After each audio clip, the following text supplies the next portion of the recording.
Dans un monde où l'air que nous respirons est devenu une préoccupation majeure, il est essentiel de comprendre les enjeux et d'explorer les solutions qui s'offrent à nous.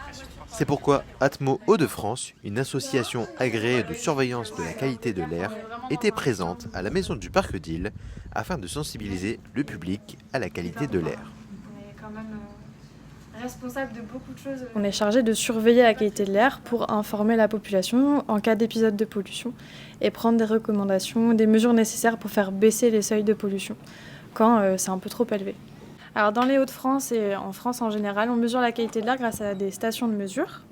Alors comment elles fonctionnent? Il y a l'air ambiant qui va être autour de la station, va être aspiré entre guillemets par des têtes de prélèvement de ces stations. Toutes les données vont être récoltées via des ordinateurs, des machines, et nous derrière on va récolter ces données pour les analyser et voir si les seuils sont respectés ou non. Il y a aussi la nature qui peut polluer. Je ne sais pas si vous avez déjà entendu parler du pollen. Mais on le considère comme une pollution parce que ça peut rendre malade certaines personnes. On est là pour donner les bons gestes aussi au public, au grand public, pour connaître un petit peu ce qu'on peut faire au quotidien pour préserver sa santé et aussi préserver l'environnement, parce qu'il y a la qualité de l'air intérieur et extérieur.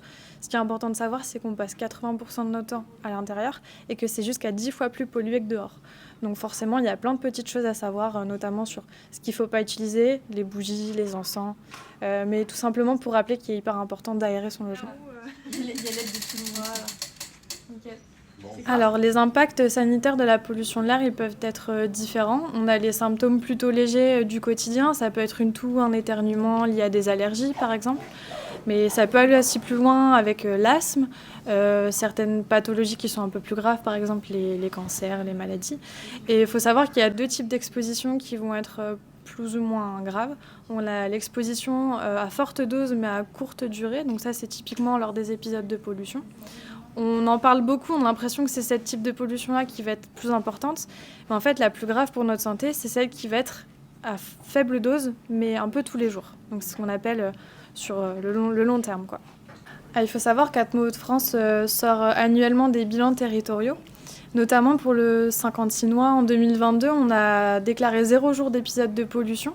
Donc ce qui est plutôt une très bonne nouvelle, et seulement quelques jours où la qualité de l'air a été mauvaise. Donc Saint-Quentin est plutôt un bon élève concernant la qualité de l'air. Ça doit être des insecticides, j'imagine. Je pense. Oui, donc c'est à l'image des pesticides, enfin tout ce qui... Tout le monde peut agir pour la qualité de l'air à son échelle.